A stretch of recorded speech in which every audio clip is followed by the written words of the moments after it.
Clarita, I have come to set you free in the name of the Lord Jesus Christ and by his power.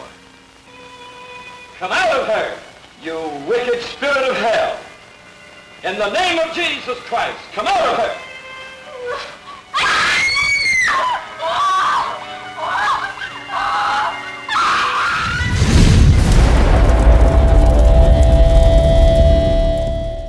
Pernahkah anda dengar kisah tentang Clarita Villanueva? Nama wanita ini yang pernah menggemparkan Filipina pada sekitar tahun 1950-an di mana dia telah jatuh sakit akibat gigitan misteri yang ada pada tubuh badannya secara tiba-tiba. Dakwa Clarita, kesan gigitan tersebut adalah kerana dia telah digigit oleh dua lembaga yang menyeramkan. Hingga pada hari ini, tiada siapa tahu apa sebenarnya yang berlaku pada Clarita. Cuma kisah Clarita ini juga mempunyai pelbagai versi hinggakan ada versi tokoh tambah yang agak tidak logik jalan ceritanya. Jadi video pada kali ini sekadar menceritakan kronologi yang berlaku kepada Clarita. Clarita dilahirkan pada tahun 1940-an tanpa bapa kandung yang tidak diketahui latar belakangnya. Clarita membesar dengan ibunya yang bekerja sebagai seorang dukun. Ibu Clarita itu bagaimanapun hanyalah seorang dukun pembohong yang suka memanipulasikan keadaan untuk mendapatkan duit dengan cara mudah. Apa yang menyedihkan yakni sewaktu Clarita baru berusia 12 tahun, ibunya tiba-tiba telah meninggal dunia secara mengejut. Susulan kematian ibunya, Clarita pun hidup dalam gelandangan. Demi kelangsungan hidup, Clarita akhirnya terpaksa menjadi pelacur pada usia yang begitu muda.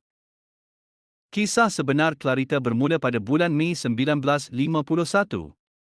Pada satu malam, Clarita berjalan bersendirian untuk mencari pelanggan. Dia kemudian telah berkenalan dengan seorang lelaki.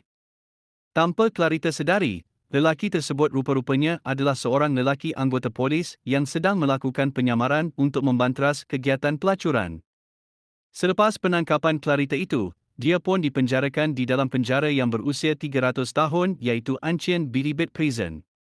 Penjara yang dibina oleh pihak Sepanyol ini pernah digunakan oleh para tentera Amerika Syarikat dan Jepun sebagai tempat untuk melakukan penyeksaan. Lebih menakutkan, penjara ini dikatakan kerap berlakunya aktiviti paranormal. Tidak lama setelah pemenjaraannya, dia yang berada dalam bilik sel bersendirian telah mula bertingkah laku aneh seperti menjerit dan merangkak. Lebih menyeramkan, muncul kesan gigitan pada leher, kaki dan lengan Clarita yang tidak dapat untuk dipastikan punca gigitan tersebut.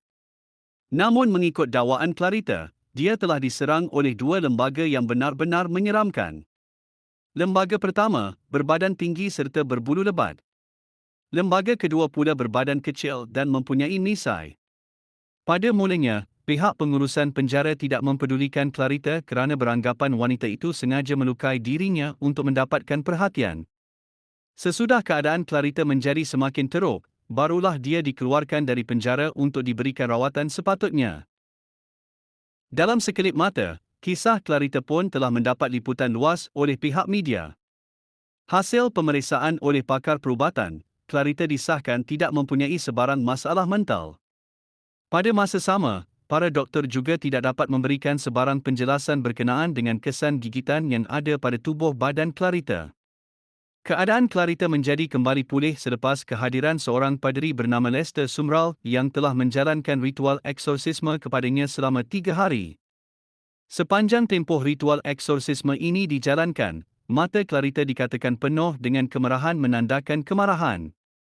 Nasib Clarita selepas eksorsisme tersebut tidak jelas kerana ada yang mengatakannya telah pun meninggal dunia. Biarpun hingga sekarang masih tiada sebarang penjelasan daripada sudut saintifik perubatan mengenai apa yang berlaku kepada Clarita, ada sesetengah pihak mempercayai bahawa dia sebenarnya berkemungkinan besar telah mengalami penyakit kemurungan dan skizofrenia gara-gara kehidupan pribadi yang dilaluinya sebelum itu. Sebuah filem seram Filipina yang diangkat daripada kisah Clarita Villanueva ini dengan judul Clarita telah ditayangkan pada tahun 2019.